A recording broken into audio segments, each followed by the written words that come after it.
జగన్మోహన్ రెడ్డి ప్రభుత్వంపై బీజేపీ రాష్ట్ర అధికార ప్రతినిధి లంకా దినకర్ తీవ్ర స్థాయిలో విమర్శలు గుప్పించారు. పవర్ ప్రాజెక్టుల పేరుతో భూ సంతార్పణ చేశారని మండిపడ్డారు. విశాఖ భాజపా కార్యాలయంలో ఏర్పాటు చేసిన మీడియా సమావేశంలో మాట్లాడారు. షిరిడి సాయి ఎలక్ట్రికల్స్, ఇండోర్ సోలార్ సంస్థలకు భారీ ఎత్తున భూములు కట్టబెట్టారని ఆరోపించారు. ఎంఓఏలు చేసుకోకుండా జీవోలు ఇచ్చిన ఘనత జగన్ సర్కారుదేనని, తన ఆస్మదేయులకు భూ సంతార్పణ చేస్తూ రాష్ట్రాన్ని గుల్ల చేస్తున్నారని మండిపడ్డారు. అధికారాన్ని అడ్డం పెట్టుకుని డి పట్టా భూములను బదలాయించుకున్నారని విమర్శించారు. కూటమి ప్రభుత్వం అధికారంలోకి రాబోతుందని, భూముల పేరుతో జరిగిన అవినీతి అక్రమాలపై దోషులను కఠినంగా శిక్షించాలని కోరుతామని లంకా దినకర్ అన్నారు. గత 5 సంవత్సరాలుగా అనేక సందర్భాలుగా ఈ రాష్ట్రంలో జగన్మోహన్ రెడ్డి గారు అధికారంలోకి వచ్చిన తర్వాత ముఖ్యంగా భూముల చుట్టూతా జరుగుతున్నటువంటి అక్రమాల మీద పదే పదే మేము మాట్లాడటం జరుగుతూ ఉంది.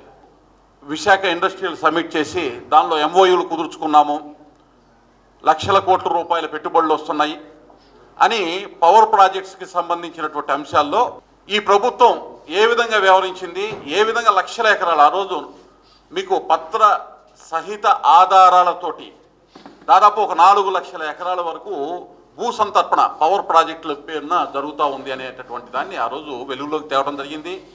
ముఖ్యంగా షిరిడి సాయి ఎలక్ట్రికల్స్, ఇండోసోల్ అనేటటువంటి కంపెనీలు, విశ్వేశ్వర రెడ్డి గారు ఆయన జగన్మోహన్ రెడ్డి గారికి అత్యంత ఆత్మీయులు. ఆ రోజునే ఈ అంశాన్ని వెలుగులోకి తేవటం జరిగింది. ఎన్నికలకి 2 నెలలు 3 నెలలు ముందు నుంచే భూ సంతర్పణ ఏ విధంగా జరుగుతుంది, అక్రమంగా జరుగుతుంది, అటవీ భూములు, రెవెన్యూ భూములు, అన్ని రకాల భూములు ఏ విధంగా దోచేస్తున్నారు, ఎంఓయూలు ఎంటర్ అవ్వడానికి ముందే జీవోలు ఇచ్చినటువంటి ఘనత, ల్యాండ్స్ ఏ విధంగా కట్టబెట్టాలి, భూములు ఏ విధంగా కట్టబెట్టాలని ఆ రోజు ఇదే విశాఖపట్నం సాక్షిగా మేము బహిర్గతపరచడం జరిగింది.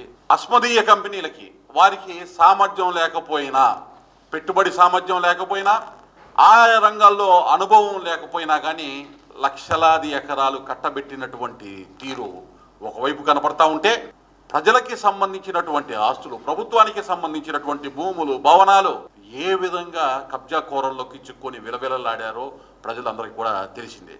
జూన్ 4వ తారీఖు ప్రభుత్వం మారి కొత్త ప్రభుత్వం, ఎన్డీఏ ప్రభుత్వం రాబోతుంది అనే సంకేతాలు సుస్పష్టంగా ఉన్న నేపథ్యంలో మేము కూడా భాగస్వామ్యంగా ఎన్డీఏలో ఉన్నటువంటి పరిస్థితుల్లో ఒక్కసారి రాబోయే ప్రభుత్వానికి ఈ యొక్క భూములకి సంబంధించిన భూముల మాట జరిగినటువంటి అవినీతిని ఒకసారి గుర్తు చేసి రాబోయే ప్రభుత్వం ఏ విధంగా ఈ యొక్క అక్రమాల మీద విచారణ జరిపి దోషుల్ని శిక్షించాలి అనేటటువంటి ఒక విన్నపం. ఎన్నికల వరకు జరిగిన తంతు ఒక అంశం అయితే, ఎన్నికల్లో ఎవరైతే చీఫ్ సెక్రటరీ గారి ఆధ్వర్యంలో ఎన్నికలకు వెళ్తున్నామో వారి తనయుడి పేరే వాళ్ళ డి పట్టా భూముల్లోకి విశాఖపట్నానికి సంబంధించిన అంశాల్లో రావటం.